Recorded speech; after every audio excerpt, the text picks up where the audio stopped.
Well, I am just gonna get right into it. We played okay. First 45 we played pretty good, but in typical Heat fashion, we take the lead and decide in the 70th minute to park the bus like we always do, and absolutely concede possession while taking off Emmanuel Reynoso, who may have been gassed, may needed a substitution, but we have no one else who can literally give us a bit of hold up play. Pookie just literally just can't do it. I don't know. It's just, he looks out of depth right now, mate. But we got to give him time because of the. I mean, he just got here, so we got to give him, I think, another season next year. But also,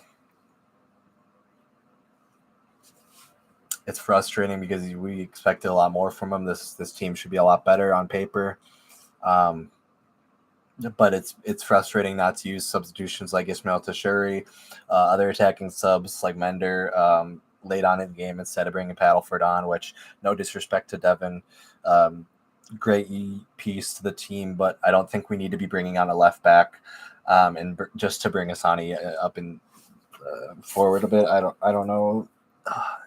It's Adrian's tactics are absolutely moronic and out of depth, and we do the same thing over and over and over again. And each away team basically plays the exact same. They come here, mix their squad slightly with starters, reserves, frustrate us for 45 to 60 minutes, and if they're at 0-0, they're happy. But if they're down a goal, they make subs 65, 70 minutes in, change the way they play, change their shape a little bit, and then we decide in that 10 minutes to take our attacking players off and park the bus, and then concede 30 to 20 minutes of the other team just absolutely having the ball and creating as many chances as they desire. And we expect to be able to get away with clean sheets or not conceding goals that way, which is absolutely moronic. This is like, who do we think we are?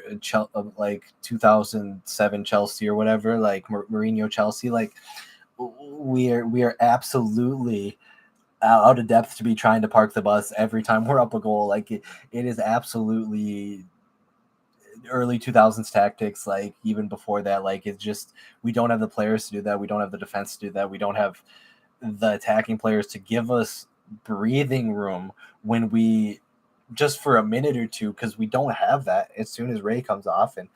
And we've seen the same shit over and over and over and over and over again. And when are we going to learn that it is up to it is down to the coaching staff and the player development and the player recruitment. This is pathetic, absolutely pathetic season. Adrian Heath should have been fired tonight.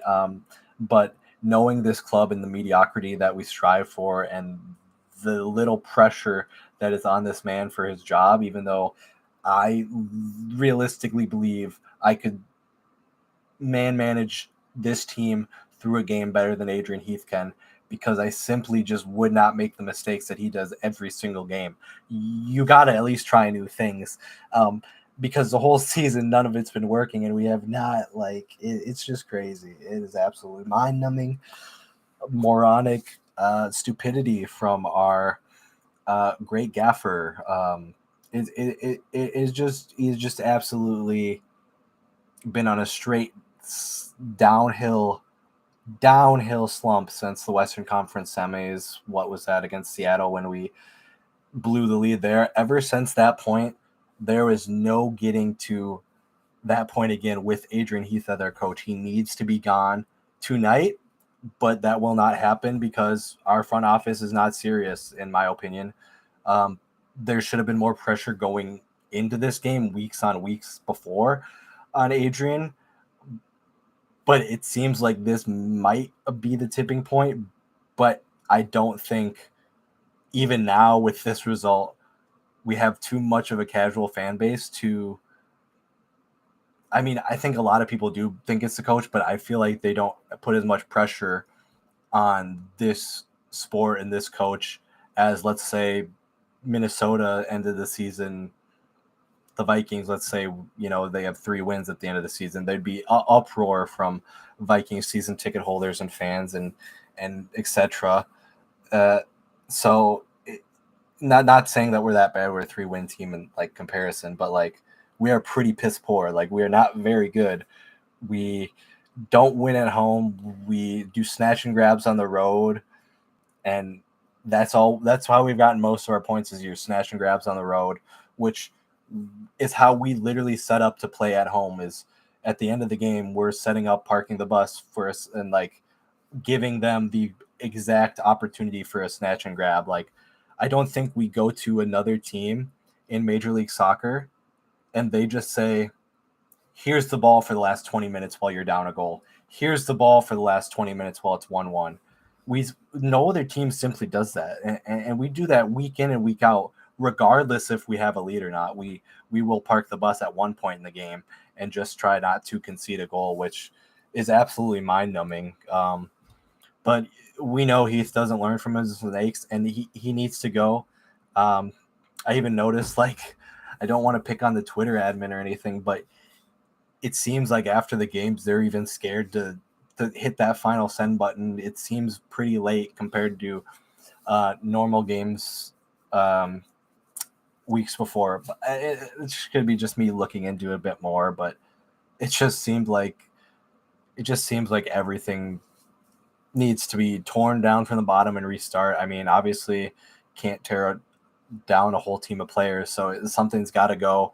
And the coaching staff is all Adrian Heath guys. The scouting department is all Adrian Heath guys. I mean, his fucking son's one of the scouting department dudes, and if we think we can bring players in like Brislow, who, to be fair, had an okay night after he's given up 9 to 6 points since he's joined from a League One side. I think we're bigger league than, I mean, yeah, you can take risks on young players in small leagues like league third division, League One in England, but we didn't have a stable left back or right back to begin with. And we go get a young one that's not proven. Valentine's, he's all right, but he's more of an MLS veteran where he shouldn't be playing it week in, week out. DJ Taylor's okay. Getting rid of Kamar Lawrence for whatever that reason may have been was absolutely another turning point in this season.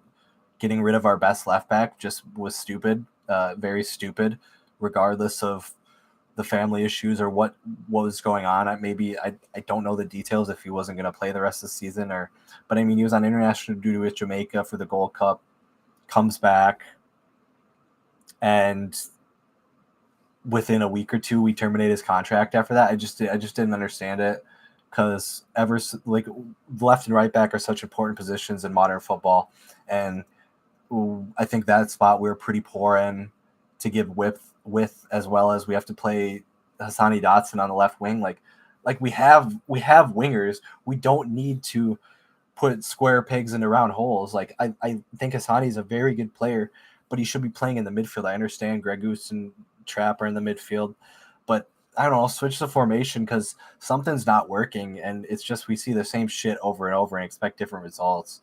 It just needs to go, and like he needs to go. Adrian has to go, and I think the fan base has a total need. I know that a lot of people are Heath out, like Ben in the chat was saying Heath out, and other people on Twitter and Instagram you see, but tonight I did hear boos after the stadium whistle and stuff, but that whole stadium should have been showering down with boos, and Heath's out and everything. But for me, that's about all I got for the performance. I'll go into the player ratings, and I think that'll do it for me, because I mean, we have LA Galaxy at home, and I know we have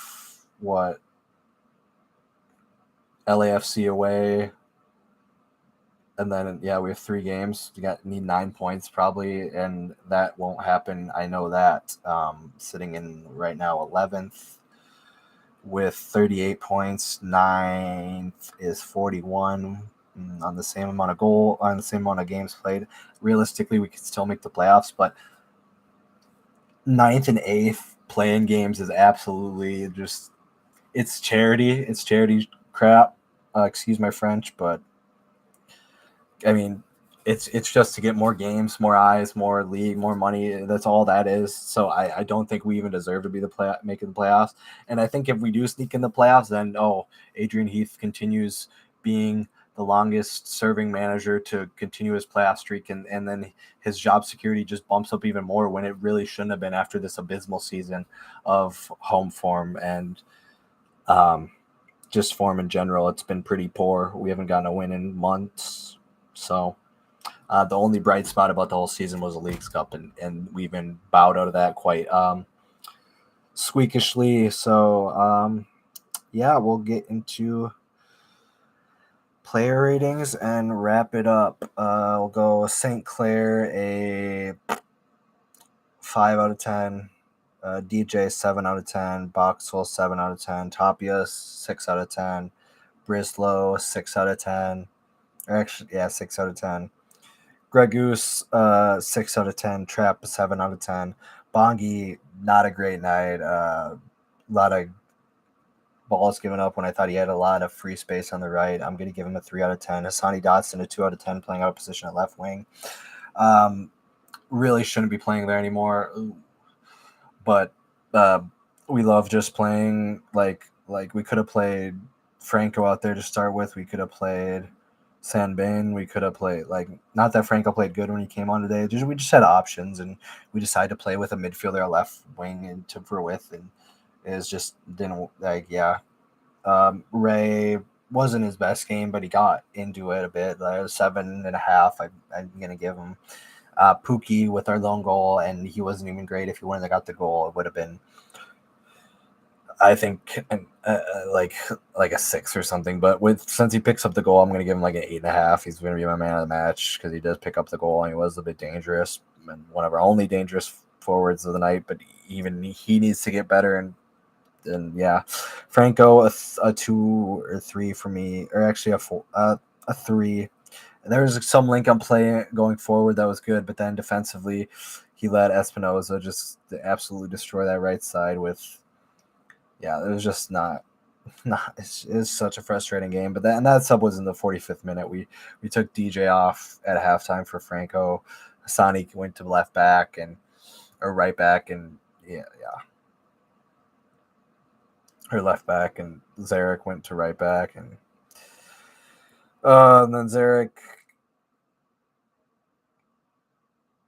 Or not, no, Brizzle was at left back and Hassani was playing right back. But then when Valentine came on, it was Hassani went in the midfield and Curvin came on for Jan, which a lot of these subs just didn't seem necessary. We seemed like we were. It was such poor game management, in my opinion. You see college kids just learning FIFA in their dorm room with better game management and stuff on FIFA. Than what we seem to pull every night. Devin Paddleford, a 6 out of 10. Curvin also got a 6. Zarek, I'm going to give a 6. And Sanbing a 6. Overall, very frustrating game. And yeah, looks like we most likely won't make the playoffs, even though it's technically not out of the picture, but overall, just the night we need to move on from Adrian Heath. It's time to go. It simply is time to go. And if you don't believe it's time to go, when is the right time to go? Because he's had a long enough leash. I think a lot of the fan base has given him a fair shake when some of the fan base was maybe quick to say Heath out and stuff. Some of us had given him more time, but it's enough is enough. Let's be serious. So that's it for me. And as always, come on, you loons. Thanks for tuning in. Thanks for shooting your comments, concerns in the chat. As always, come on, you loons, and thanks for tuning in.